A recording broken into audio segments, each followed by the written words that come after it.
Live, but wait 5 seconds. Hey everyone, sorry we're a little bit late, a little bit of technical problems. We've never done this with 3 people before, but welcome to Fan vs. Pro. I'm Justin, next to me is Filippo. What's going on? And below me is Robin. Hello, thanks for having me. Yeah, so if you don't know Robin, she is the creator of Anime News Nina, which ran for 6 years on Anime News Network. And also my sister, and she's staying with me. She's literally just downstairs. We tried to do this in the same room and it didn't work very well. So, so what are the chances that both of you are weebs? Like you guys are brother and sister, and you guys both are.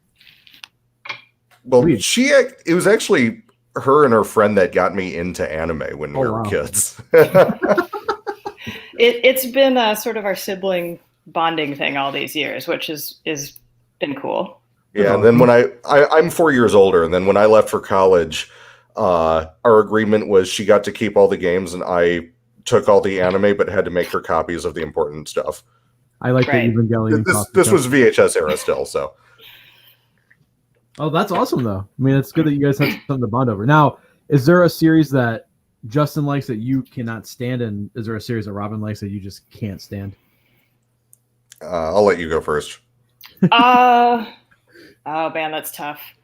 Well, Justin will like some really floaty, thinky, arty stuff that I can't stand sometimes. Usually, I like slow things. Yeah, I like some of those things, but usually that's more in live action movies. But I'm trying to think if there's something. I guess he doesn't like Imaishi shows. I generally like Imaishi shows. Yeah, I'm not a big Hiroyuki Imaishi guy. It's just too much. I can't handle it. My brain overloads. What's your favorite anime of all time? Oh God, I can never answer that. Isn't this the worst question? He keeps going back to this. I mean, it's a good answer. I mean, it's a good question to ask. Oh, it's a great question. It is not. Well, okay. Let me ask you this, because this is a question I've asked everyone anyone I talk to. How did you get into anime? Well, I always loved animation as a kid, and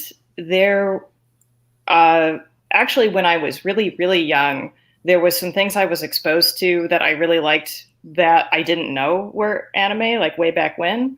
So I remember our uncle actually he'd like tape recorded off of HBO in what had to have been the 80s of the hacked up version of Nazca, Warriors of the Wind. Wow. And I remember seeing that when I was really young, and I was obsessed with it. But I had to have been, like 5 or something? Something like that. Yeah, you were really young.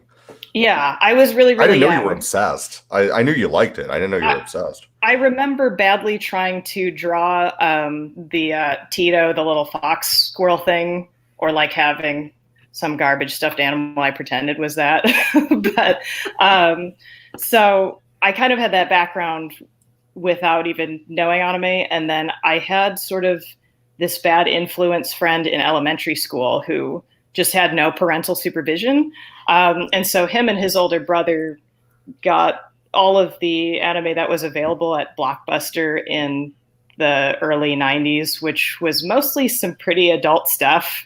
And I ended up seeing a lot of that at his house. And that was how I got into it, because it was so different. It was just really cool. And then I brought some of that home, and then Justin got obsessed, and that's how it all started. The first thing they brought us was actually a convention bootleg of the dub of Project A-ko. And it was completely inexplicable, and I was hooked. It was a weird thing where I remember the first time Justin saw it, he thought it was really stupid. Which it is. But then you watched it like 5 times, and something just clicked. I didn't know what was happening. What was happening to me? Someone put in the comments, so Robin was Justin's dealer. You were the supplier. I was more of the introduction, I guess, Instigator. at the beginning. Yeah, I was the instigator, and then Justin Yeah. quickly became the supplier because he was Yeah, older. And yeah. Yeah, you have to remember she was like, you were really young. You were like 9 and I was 13. Oh wow. Yeah, Yeah. I got into it. That was like, yeah, 4th or 5th grade. So like pretty young to be watching the shit that was available at Blockbuster at the time, like Dominion Tank Police and shit. Oh my god. Yeah. I one of my favorite things was after work, because with the pizza place we closed really late, and if I didn't have school, my parents we would all go to Blockbuster. We'd go to Jimmy John's, get some sandwiches, and then we would go to Blockbuster. And I remember going to the like anime section. It was like 5 DVDs or 5 DVDs or VHSs, and VHS at the time actually, and just like trying to pick something, but my mom would look at it and be like, "No, this is for adults." Yeah, and they all had that stupid 17 plus sticker on them because none of them were rated, and they're just like, put it on all of them. Yeah. No matter if it's like, okay, well, this has a quick flash of boob, but is otherwise innocuous, or this is literally torture porn. There's nothing between the two. I think that's how I saw Ninja Scroll, was through a Blockbuster. It kind of blows my mind that Ninja Scroll got stocked at Blockbuster, because that's a pretty extreme show. Yeah, I think like I have a memory of checking out Rollerball and Demon Slayer, or not Ninja Scroll, at the same time. For some reason, Demon Slayer. I was like, no, God, I don't even want to talk about that. But yeah, so Justin, what were you into before anime? Because like I've been into anime forever. It's been like a huge part of. Like I was kind of like your sister. I was into it at a super young age. Right. Let's see. I was really into the demo scene on the Apple II GS. I was really into like super nerdy things. Electronic music. Okay. Yeah. I told you this. I stole my dad's Jean-Michel Jarre album at age 3. That's actually how we became friends, but then like we like really started just sharing tunes with each other, just back and forth, like just talking about music. Super music nerds now. Yeah, and Robin has always been the bigger gamer. I've never been a big gamer, but not so much anymore. But when I was younger, definitely, yeah. What kind of game? Pretty much my entire experience with Final Fantasy VII was watching her play it. Are you excited for the remake coming out?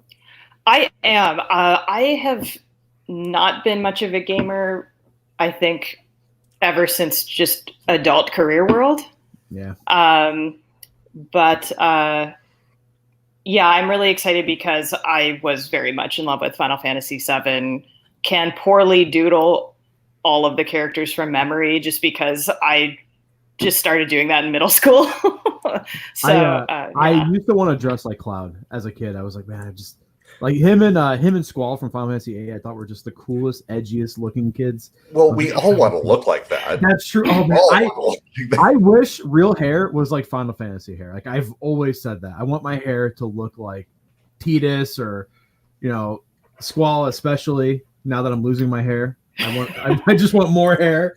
But yeah, Final Fantasy VII was for some reason it seems like every Christmas for like 5 years I got 7, 8, 9, and then 10, and just back to back to back year after year, and I would play like one game a year because those games would take forever as a kid, and then you just replay them over and over again. But yeah, I'm super pumped, super excited for Final Fantasy VII.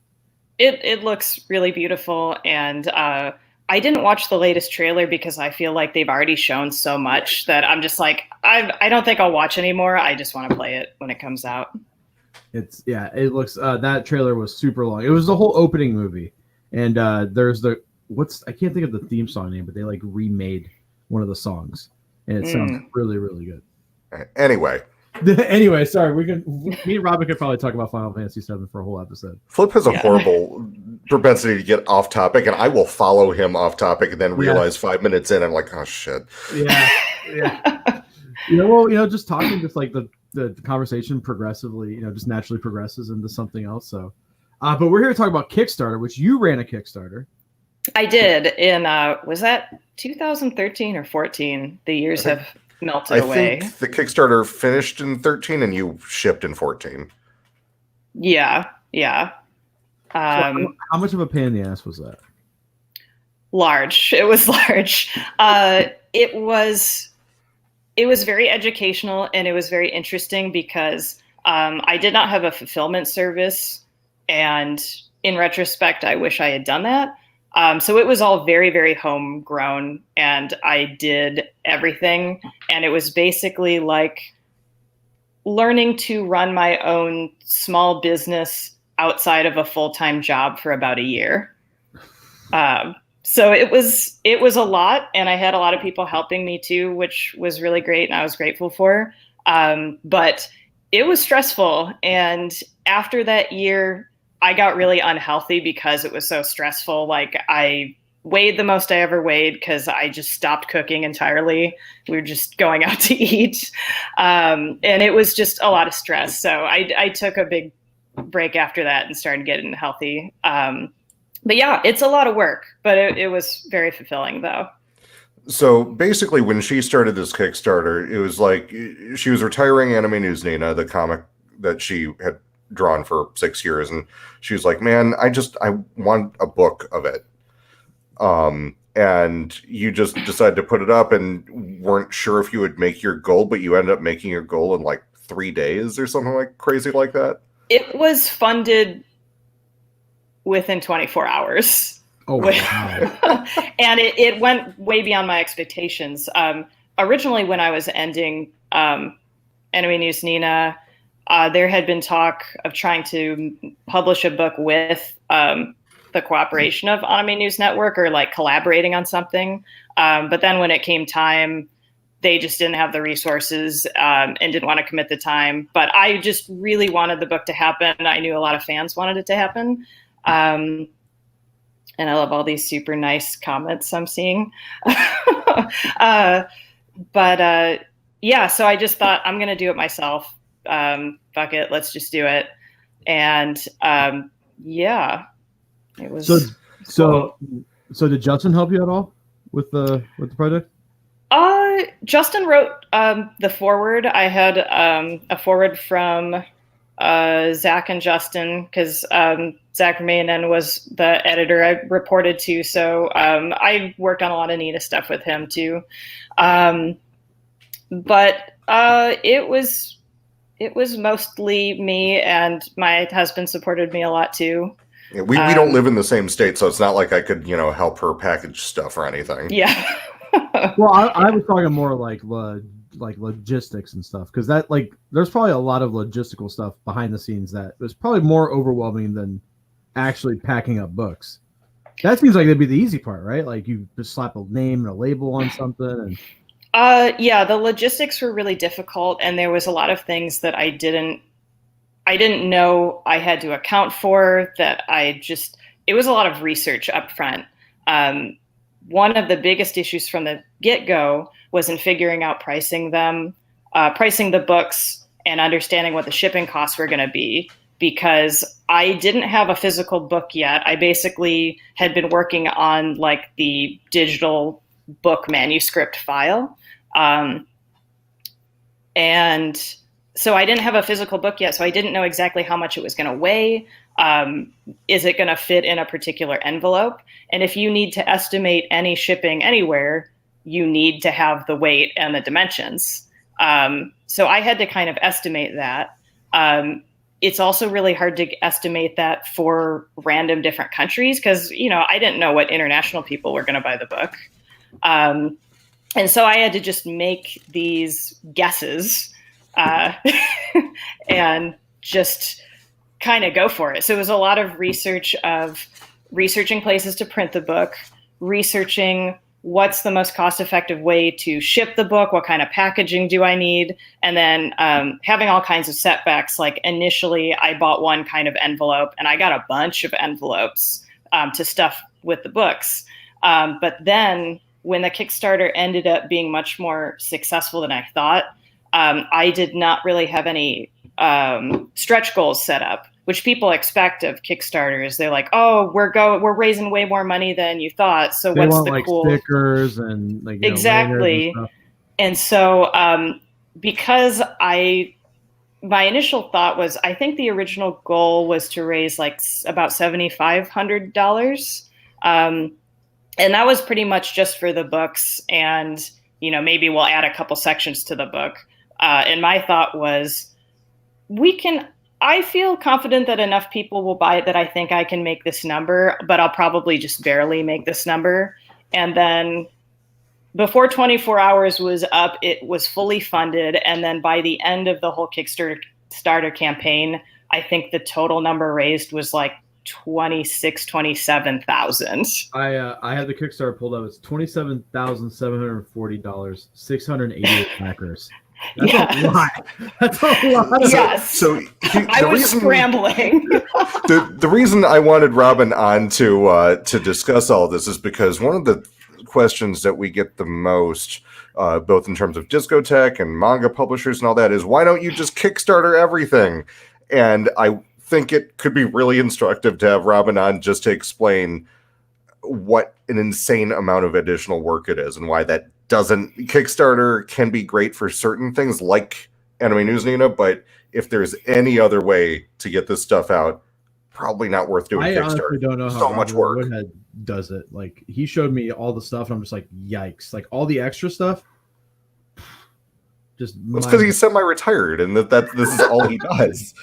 So what's the, like, before we talk any further, what is Anime News Nina? People who don't know, because there's probably a couple people that have no idea. Yeah, for people who don't know, so Anime News Nina was a gag webcomic strip that ran just as like a feature on Anime News Network from, it ended in 2013, so for 6 years. Do the math. But it's basically follows the main character. Her name is Nina, and she's a news elf, which is just this kind of made up thing that her mission is to learn everything about anime and manga and geek culture. And so she's sort of guided on this mission by these two fans, Kevin and Paula, who are young otaku geeks. Paula's really into cosplay, and Kevin is just sort of your basic nerd's nerd. And I basically just found all the things you could kind of make fun of in anime culture, whether it was people being ridiculous at conventions or making fun of tropes in different shows. So I just took all the inspiration from the wacky world of fandom. So what was the writing process like behind anime? Because honestly, when I read stuff and it's supposed to be funny, I don't normally think it's funny, but I actually like laughed at that comic a couple times, which is really hard for me to do. Like, even if I'm reading manga that's supposed to be like a humor manga, and if I enjoy it, but most of the time I'm just like, no emotion, but like I actually chuckle. So I'm glad. Writing it was an interesting kind of organic process. Sometimes a strip would just be fully form pop into my head, that I would just think of an idea with how the pacing was going to work and I could just bang it out. Other times, especially as the years went on of doing it for so many years, it started getting really hard to come up with ideas and how to make them funny. So I would just write out big brainstorming lists of different bits and pieces of jokes or things I thought I could make fun of, and kind of just bang my head against the wall until I figured it out. Justin got a lot of late night phone calls of, is this funny? Help me come up with ideas. It became really hard to come up with ideas after a while, which is part of the reason I eventually retired it, except for the brand new strips. That one is up today, which is just a 3-part promotional thing this week. Is that under the name Anime News Nina? Yeah, it's still Anime News Nina. It's still the new strips, which I did 3. And it's a special to promote that the book, the Kickstarter book, which is still around, is being sold on Right Stuff Anime, and it's 30% off right now. Which I posted a link in the chat, guys, if you want to click it. Oh, sweet. Right Stuff.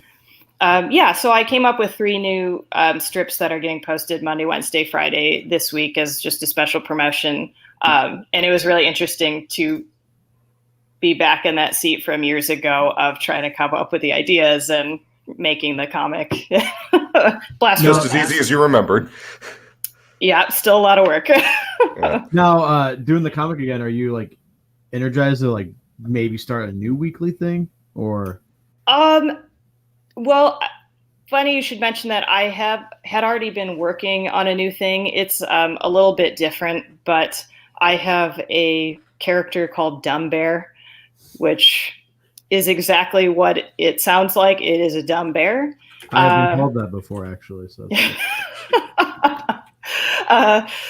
but these were born from basically just crude board work doodles that at my old job I'd get stuck in really pointless meetings. So I would just draw this really derpy looking bear about to get maimed in ways that he was oblivious to. So where can we find this? This sounds amazing. So my Instagram account, I've been posting stuff on there, is at Jaded Sketch. And should I type a thing? Sorry, this is my first ever time doing a live you stream. can type it. It won't show up on. Yeah, you can just go ahead and type it in there, and we can put it on the screen. I don't even see a thing to type anything. You have to like put the comments on the side. I see the comments. Is there a field on the bottom where you can type the comments? Nope. Just No. let me find it or YouTube. Here, I'll write it. Yeah, you know my Instagram account. Anyway, I did a bunch of those way back when. I've posted them on some of my various social media accounts. I'm mostly using Instagram right now, just to try and push my artwork. But I am now going to be posting new Dumb Bear cartoons, which are just a single panel illustration on Tuesdays and Thursdays, which I'm calling Dumb Tuesdays and Dumb Thursdays. Which you posted one 4 days ago. It's him sitting by a volcano. Yes. He does look really derpy. Yeah. So that's the first one in this new stream. If you scroll really far back in my Instagram account, or I think click like the Dumb Bear hashtag, you can probably find the older ones, which are like Sharpie doodles on lined notebook paper because they were from work. I really like that. Thank you. I'm not trying to like just kiss your ass. That like caught my eye when I was scrolling down. Thanks. I do the arts sometimes. Really, Robin takes compliments better than I do, just for the record. I'll be like, Justin, I like this, and he's just like, don't talk about me. Like, okay, there we go. I found the he's getting eaten by a fucking lizard or a snake. He's still got the same derpy face on. That is awesome. Thank you. Yeah. You should. So you have to sell shirts with this Dumb Bear's face on it. This is hilarious. I have started to do that. This whole year for me, I've been working in like sort of casual video games, doing artwork for like close to a decade. But this year I'm actually trying to just kind of be an independent creator now. So I have opened up a Redbubble store. I'm on your Redbubble page, and I'm okay. You found it. Yeah. I'm so tempted to buy the shower curtain. I'm so tempted. A friend of mine got the comforter, and I was the duvet cover, and I was very happy to see that. I am so. Oh my god! I think I'm gonna have to discuss it with my wife before I start. That's amazing. There's a lot more coming. It's not complete yet. I'm gonna be. I have a lot of these new Dumb Bear cartoons queued up, and they're gonna post. So one's gonna go up tomorrow, and I'm just gonna be posting them regularly, and I'm going to keep adding new artwork and stuff to my Redbubble store. So this is all new territory for me this year, figuring out how to be all indie and shit. These are so... I'm going to get that shower curtain. I think I should get it for Taylor for a wedding anniversary. We're celebrating 3 years. What better way to have a big, stupid bear on her? Romantic. She did say the other week, she goes, we need a new shower curtain. And I was like, why? Ours is fine. But now we need a new shower curtain. It's true. You do. We do. This is amazing. So Sorry, Justin. I kind of interrupted you. That's fine. I don't really remember why I'm here. Well, you're the pro. Right. That. So yeah, I think it's really instructive how Robin managed to, turn a successful webcomic into a successful Kickstarter. But two, I did also want to go into a little bit more. So, there were various levels of tier of support, and the highest tier you got to actually be in the comic. How much did that cost? Oh, I think it's on the. I think if you go on the page, you can still see the tiers. I think it was like $500 or something. I was really amazed anyone did it. 2 people backed that. 2 really awesome people backed that. So in the book, these were never online, but that was a special for the Kickstarter book. Our 2 comic strips starring the people who got those tiers. Wow. So yeah, Robin had to design the book, which I've never done before. Reconfiguring all those strips, which were like completely free-form web comics, into something that would fit neatly on a page. That was a chore. So in addition to layout, you had to write a bunch of new stuff. Yeah, there was new content for the book. There was also figuring out the Kickstarter page itself, of figuring out all those tiers, how to break that down. And then I had a friend help me shoot the video for it. And yeah, so that was a bunch of work just up front. You had the illustration, little mini posters. Oh, yeah, yep. You had an alternate book cover. Oh, yeah, that ended up being one of the stretch goals that was really cool. Is in the world of Anime News Nina, they're all obsessed with a parody Shonen Jump-esque anime manga called Ultimate Mop Daisuke, which is a competitive janitorial tournament show. You could literally tell me that would be real, and I would be like, okay, yeah. So one of the stretch goals was we made an additional dust jacket that looked like the Ultimate Mop Daisuke manga, complete with a Shonen Leap logo and like the bio of the fake mangaka for Ultimate Mop Daisuke, and it was very silly. I'm scrolling through the Kickstarter, and so you guys got, so was it 10,000? All the books are now hardcovers with a dust jacket, and then 17,500. You got all books come with additional bonus Ultimate Mop Dice, like you said. But that little metal Miope charm is so cute. Oh yeah, yeah. So there was a lot of the charm was a good way, because I had to figure out ways to add these stretch goals. So the charm was something small that I knew I could throw in, but I had to research like where to get those made. Because this was before, I think quite a lot of Artist Alley people have these little like enamel charms now, but not back then. So I had to like find vendors that did that. And I think I ended up using this place out of Florida, had a good price for it. But yeah, there was a lot of moving pieces. And also when we randomly decided to make the books hardcover as one of the stretch goals, when I was like, oh shit, I need stretch goals. Guess what? They didn't fit in the envelopes I bought anymore. So I had to buy totally different envelopes. Did you at least be able to refund those old ones? I don't think so. I think I have a lot of envelopes in my garage. So yeah, I mean, this is the thing that happens with Kickstarters. Now, I've worked with a few Kickstarter projects now. A lot of the ones from Ann Yamamoto, like the Time of Eve Kickstarter, and the what was that girly show? I'm blanking on the name. Skip Beat. That's right. And these tend to be very ambitious, and with the nature of Kickstarter, you just keep adding and adding and adding more tasks for yourself. Suddenly you're doing 3 times the work that it would normally take to release something normally.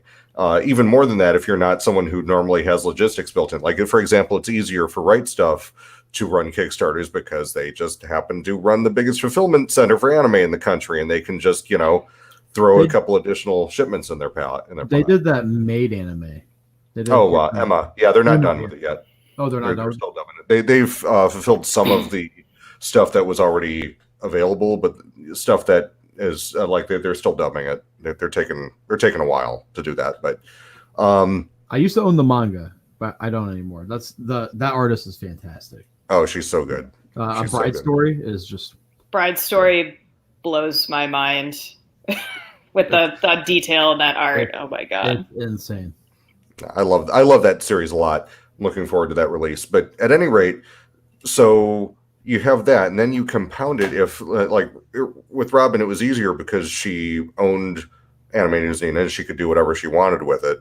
But if it's something from Japan and there's an original creator and they have representation, they have the original publisher and they have the original producers, then things get really hairy because all of those people have to sign off on every piece of that Kickstarter puzzle. You see how these things can get completely out of control, and some of them actually have lost substantial sums of money despite breaking all their Kickstarter goals. Well, as someone who backs a lot of Kickstarters, because as everyone knows, I don't know how to control spinning. So like sometimes I'll get a package in the mail and it's be something I forgot that I Kickstarted, and it just has an overabundance of bullshit. Just stickers out the ass, pins, like lanyards, just like so much crap. Did you make a conscious effort to like be like, we're only gonna have this finite amount of stuff, no more stretch goals? Because sometimes it gets a little ridiculous. Stretch goal after stretch goal after stretch goal. Yeah. Well, I think for me, I wanted to just make sure that realistically I could fulfill this, because I mean, the whole thing, I'd never done it before. And I know, like, well, I can include art prints. Those are flat. You can slip them in the book to protect them. That's relatively easy to ship with a book. Lots of people wanted like Mewpie plushies, and I want a Mewpie plushie. He's really cute. I want that too. But it's like making that would cost more than making the book. So I'm not going to do that.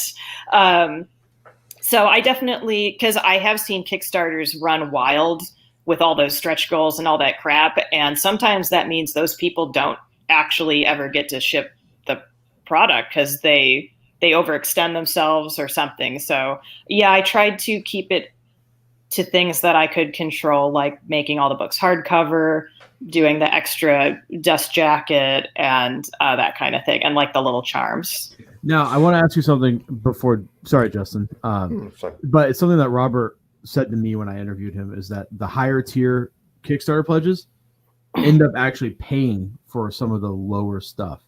Was that true in your case? Like, did like the $500 people help fund some of the like smaller stuff?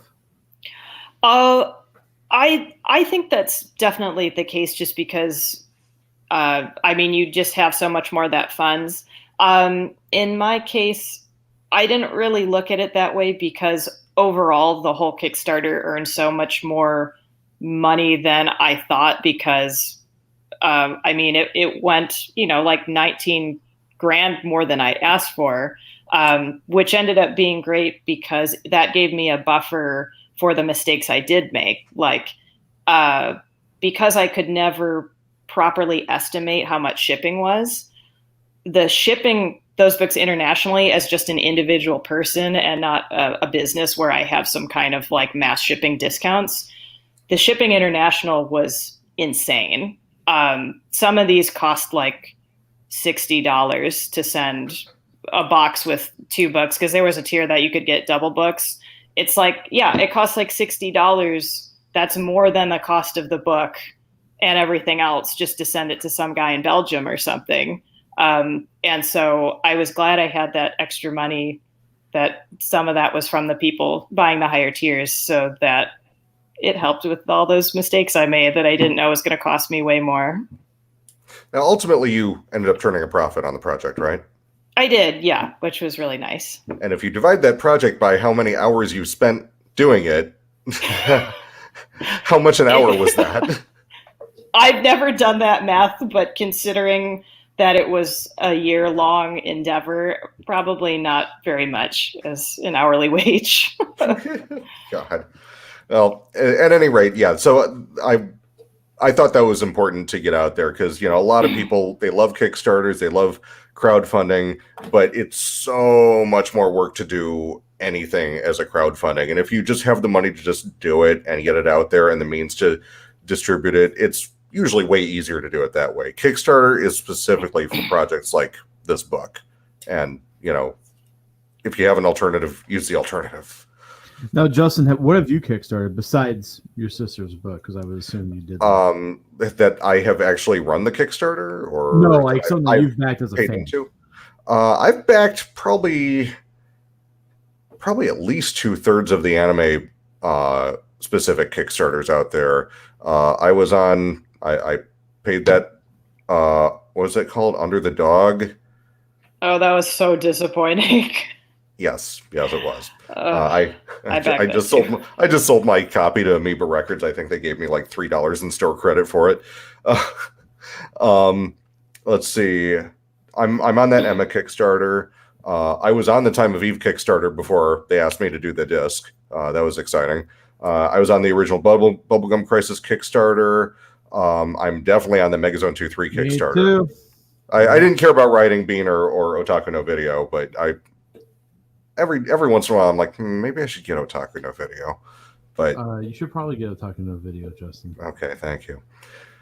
But yeah, that and then I think there were a couple others that are not related to anime that I kicked in for. But yeah, most of the stuff I've backed on Kickstarter has been pretty good experiences, but there have been others that I think we all remember the Ouya.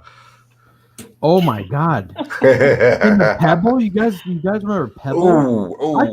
I thought that was gonna be the coolest, hottest thing ever, and I was like, wow, the Pebble, that's amazing. And then like literally 2 years later, Apple Watch came out. Well, I love the concept of the Ouya because I didn't back it, thank God. But I love the concept of the Ouya because I was really big into the original Xbox modding scene. Yeah. Oh yeah, like the OG Xbox. Yeah, it's the OG Xbox, and like I had my OG Xbox networked with my computer at the time, so everything, all the files that I had on my computer, I was just watching through the network on my TV like that. And I was like, yes, that is the future. That is what I want to do. Smash cut to 2020, and nobody needs to stream files locally anymore. It's all just streaming off the internet. Is the Ouya's server still up? Like, can you still access that store? No, I think the store is finally gone. Wow. People were like really in, like they were like really into the idea of the Ouya, and then it just being a Ouya, like ugh. Yeah, not a winner. Not a winner. Not at all. And I remember my cousin back in it, and he was like, dude, back in it, it's gonna be the future. And I was like, dude, that looks like a fucking pile of garbage. And it ended up being a pile of garbage. And then there was that short-lived, you remember Anime Souls? Yeah, they were supposed to put out Hurricane Polymar, right? There was a bunch of stuff that they were supposed to put out. I think they only ended up shipping 3 titles, and it was always like a really big push. It was a nail biter every time, whether or not they were going to actually be able to ship something. I got Dear Brother from them, and I'm really happy about that. I love that show. It's so over the top and melodramatic and cheesy, and I love it. So also Blackjack came out from them. Oh yeah, they did ship Blackjack, and I think they also shipped Creamy Mommy. Now, why was that such a disaster? It was well, first of all, they had a huge problem with discovery because people go on Kickstarter, people trust Kickstarter. Nobody knew Anime Souls. And so, or they would go on Anime Souls once and then just kind of forget about it. And so getting people excited for their projects without touching Kickstarter was really, really difficult. So every time it would be like this big nail biter because people would just forget they existed. They also had a huge problem because originally they were only streaming the stuff that they subtitled on their own site for people to preview, and there were no app support. There was no way to watch it on a smartphone. It wasn't completely well thought out, and that's fine. A lot of startups aren't completely well thought out at the beginning, but you can pivot and you can change your business model. Unfortunately, they locked themselves into what they were doing because they were working so closely with Japanese companies, and they were selling exactly the process that they had, and they felt that they couldn't change it without pissing everybody off. Now, Didn't they have a streaming service as well planned? It sort of was a streaming service, because anything that they had prepared for those DVD releases, they were also putting up to stream, especially if you were a backer. But yeah, it didn't. It was just a Flash player on a web browser. You couldn't really do anything else with it. No, and that wasn't that long ago, right? That was like what, 2014? Yeah, like 2014, 2015. Yeah. Yeah, it's that's over now. Now I think they're doing light novels or something like that. They're doing something a little easier that doesn't that won't implode so spectacularly if things go wrong. Light novels seem to print money. I don't like every manga announcement. They announce like any company announces like 40 new light novels. Much harder, much more expensive to translate, but at least there's no graphic artist cost. I hate light novels except for a couple, but most of them are just God. The titles like I'm sentence long titles. Like I'm lost in another world with my smartphone is a real fucking light novel. Well, isn't there there's a worse one? As a vending machine. That's a light novel. I mean, that one, at least the title intrigues me. But I haven't read any. One of these comes out. I have a friend who reads light novels. He's like, no, this one is actually good. Listen, the magic system of the vending machine is really good. I'm like, shut the fuck up. Shut up. Oh, God. The only two I've read are the 86, which is it's like a sci-fi series. It's really good. And then Evangelion Anima, which is the main mech designer from Evangelion wrote a light novel series, which is like an alternate timeline. Like it's like, what if this happened? And it's pretty good. It's really action based. It's like Fast and the Furious of Evangelion. So it's absolutely fantastic. There are good light novels and there are like they're trashy ones. Tokyo Pop published a handful of really good ones back in the day, and unfortunately they're all out of print now. One was Kino's Journey. They did a few of the Kino's Journey books. They did a few of the 12 Kingdoms books. Those were they excellent. Did. Yep. Yeah, I have those. And they also did Welcome to the NHK, which is would the 12 Kingdoms be considered a light novel, or is that just a regular? Like, what's the difference? A light novel is written specifically at a very, very easy level because you just blow through it without having to work very hard. Yeah.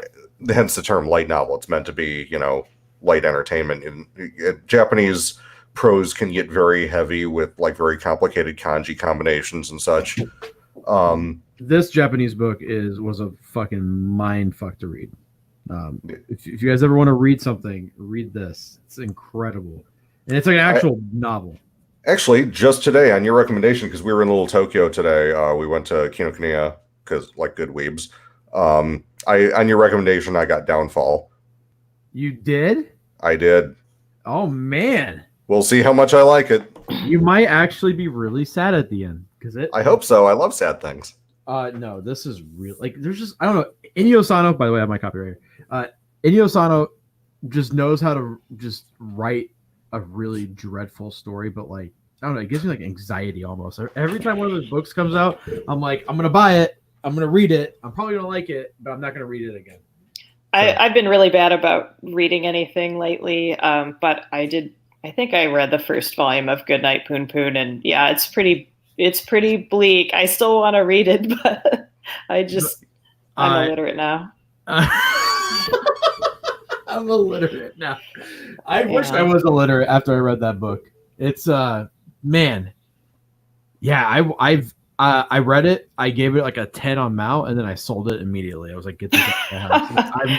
I think it's a work of art. I think it's a near perfect manga. Never gonna read it again.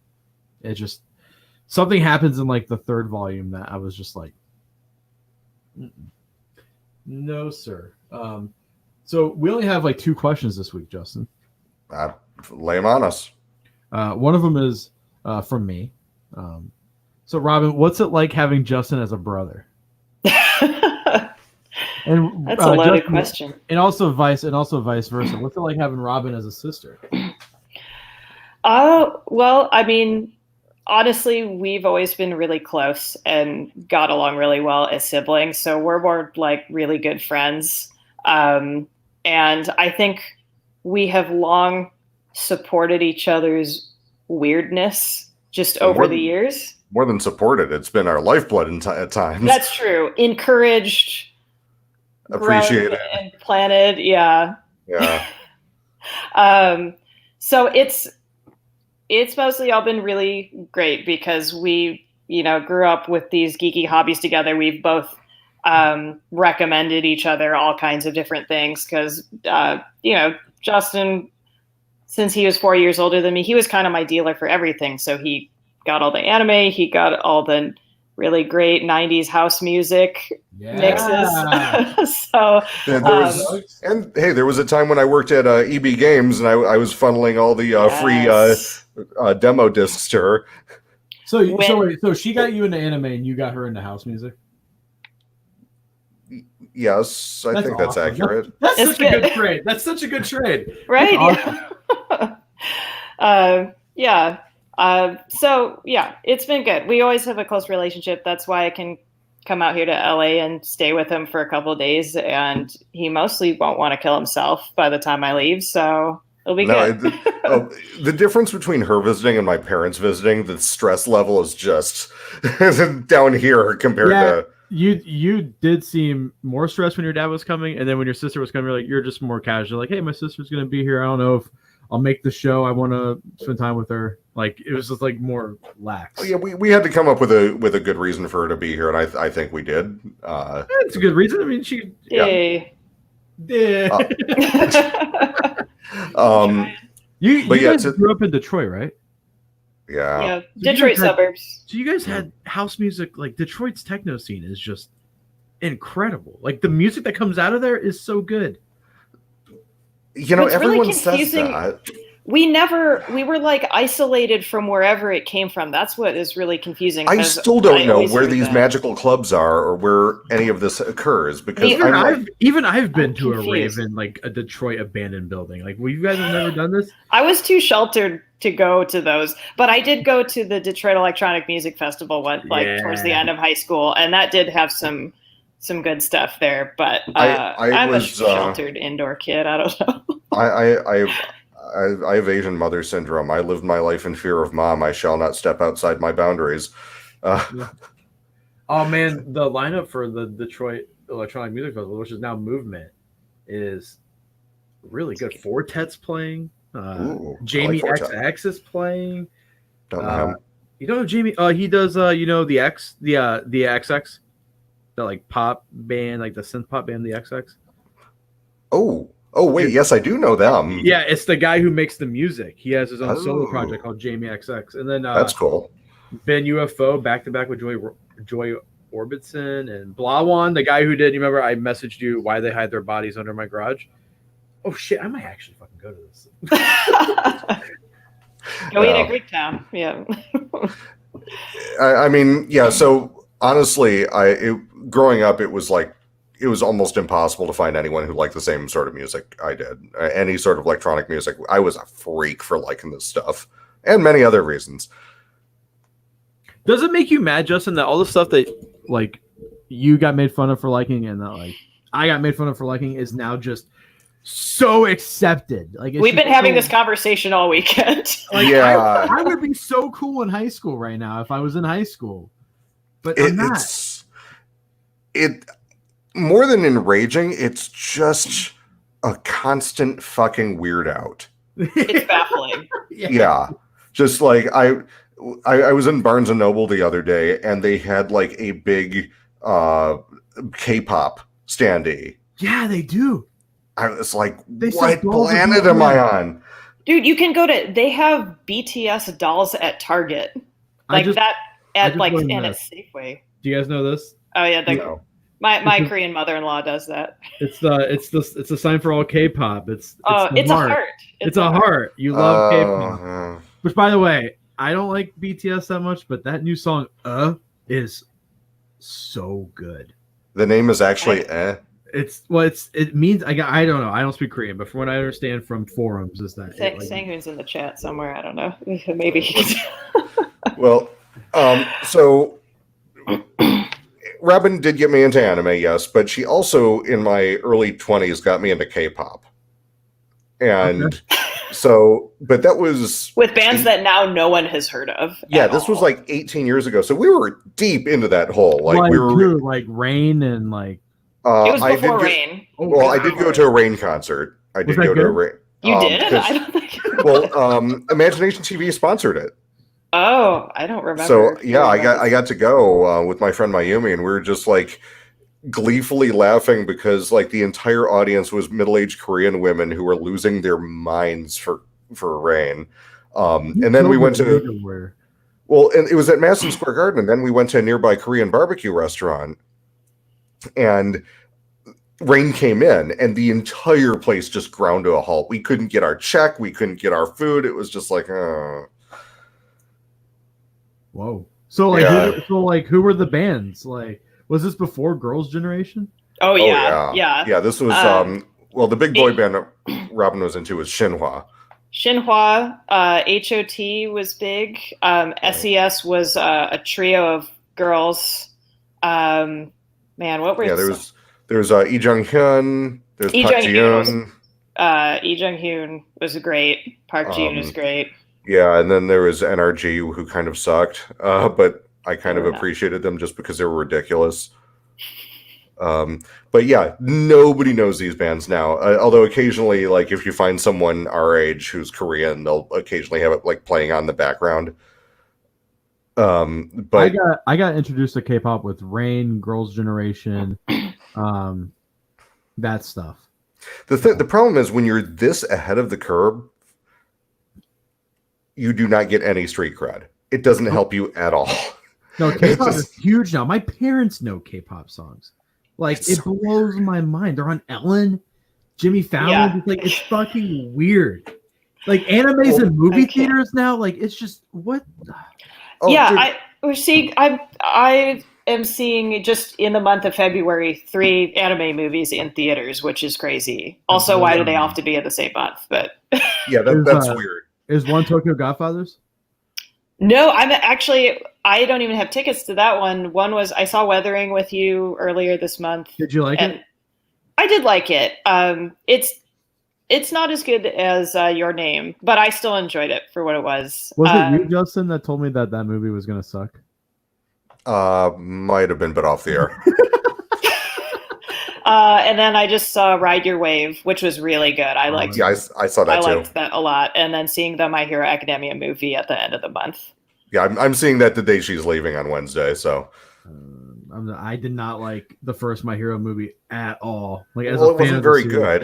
It was awful. It fixed a huge problem, and then they never like the whole armband thing, like the whole like gauntlet of him like helping his bones. It fixes the problem of his bones breaking. Just keep making him new bands. And then they never revisit it. I didn't even think of that. It fixes the fucking whole goddamn series. Shit. Well, didn't they say they're only doing this one and that's it? Like they're not doing any more movies. So I think that's a good choice. Yeah, actually they say the manga's going to end pretty soon. Well, with all the controversy surrounding the manga. But that was before the controversy, though, that they were going to end it soon. I don't think it ends soon. I think that's that and Black Clover and maybe Demon Slayer, I think, are the only three that are going to be long lasting. Because Promise Neverland's wrapping up. Haikyuu's got to be wrapping up soon. Dr. Stone's awful. Demon Slayer's awful. No, I like Demon Slayer. It's beautiful. It's gorgeous. It's just not. It's not very good. It's like the cupcakes we had at my daughter's birthday party. They looked amazing, but when we bit into them, it was just pure sugar shit. It's just. It's not a deep show, but I think it has a heart because I'm really not into much Shonen Jump type stuff. Mostly because they're usually really long and drawn out, and I just don't have the patience for them, or they'll be really, really dumb. I don't feel that way about Demon Slayer. You read the Demon Slayer manga though? No, I haven't. That's what I hate. I hate the manga. The anime, I finished it. It was tolerable. Okay, yeah, I haven't read the manga. I feel like the anime is really well done, but I pissed off a lot of people. Apparently, they're like, Dr. Stone rocks. I don't like Dr. Stone. I don't like it either, man. I just Boichi needs to go back to drawing hentai because it's just is not. Yeah. I got to the third episode and I just declared this is the dumbest thing ever. It's so like the manga was okay. The only good out of the new stuff is like The Promised Neverland is really good and continues to be really, really good. But you should read that. I think okay. both of you need to read that. Justin, you would love it. I really liked the anime. I have not read the manga, so I'm dying for more anime. Justin, you get to watch children get eaten by demons. Oh, okay. Well, when you put it that way. Wait, did you really not know what it's about? No, I really didn't. It's about this orphanage of children who are being harvested to be eaten by demons, and like they want smarter ones, so they like make them take tests, and they have like a motherly figure watching over them. But I feel like you're giving it all away, dude. That's like the first volume. That's the first volume. But I know, but if you just watch the manga, watch the anime. Don't watch the anime, Justin. Read the manga. You can get it on Shonen Jump's app for $1 a month. See, now I depend on you two for my recommendations, so I guess now I have to. It's really good. It's really dark. I really liked. It does not feel like a Shonen Jump manga. It's like borderline a seinen. It's too. I don't know. It's too mature. It's those kids get tortured. I feel like the shot framing choices and like cinematography of the anime are really cool too. I don't know how much of the angles and stuff is directly pulled from the manga, but it is such an effective, suspenseful show. I mean, we were always on the edge of our seat watching that, my husband and I. And that opening is amazing. Oh yeah, I like the opening. I kind of had to remember it. Good. So yeah, I like that's the last newish anime I think I watched to completion. Oh, Demon Slayer. Yeah, that's it. I don't watch much modern anime. I'm too busy watching your brother's releases every single month. Old robot shows. Yeah. Oh, so he's told you.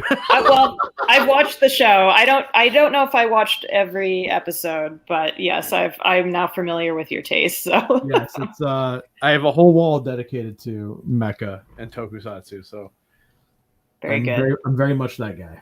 Yeah. Yeah. So, yeah, you guys have more in common than I do. So I'm just gonna. All right. Anyway, she seems to be catching up with current stuff. So yeah, she keeps up. I'm too busy making. I keep up. Yeah, my husband and I, we watch a lot of stuff. So we usually, out of the new stuff streaming each season, we'll latch on to maybe like 3 shows that we really, really like. My husband will watch a lot more that I think is probably garbage. So he can watch that without me, but we'll find at least 1 or 2 really good shows a season. So we try and keep current. And did you mention your husband was Korean? He is, yeah. Does he read any manhwa? No, I don't think so. No. I have a pretty decent manhwa collection too. Yeah. He's in the chat. He's sanctioned if you want to. Yeah, he is in the chat. Yeah, Shaman Warrior is a manhwa that I've really, really enjoyed. Dark Horse put out. It's fantastic, and Priest as well, but Priest got canceled. It's funny. There's lots of really, really good manhwa out there, and fans will not buy it. It's good. It's a hard sell. People won't even read, and I think it's because of this. People won't read Blade of the Immortal by Dark Horse because it's flipped. I don't think manga fans have to read it right to left instead of left to right. And manhwa maybe that's it. I mean, even I'm starting to get like that too. I'm like, most of the books I read are right to left, so I'm starting to become that guy as well. The weeb. The weeb, yes. You're becoming the weeb. Mm-hmm. Yeah. Well, I think that's as great a place to leave it this week as any. So, Robin, thank you so much for joining us. This was a lot of fun. I think that was a blast. Thank you. Yeah. So, thanks for having me. Good to meet you, and yeah, thank you. All right. And everyone, one more time, go buy Anime News Nina. It's in the chat. It's 30% off. Oh, yes. 30% off at Right Stuff. And check out the 3 new bonus strips on running on Anime News Network this week, Monday, Wednesday, Friday. And then check out my Instagram at Jada Sketch if you want to see more of my dumb drawings and cartoons. I'm buying. And trust me, you that do. bear. You do. I'm buying that bear. I'm buying that bear. All right, you guys. Thank you so much for joining us, and we will see you guys next week. Peace out.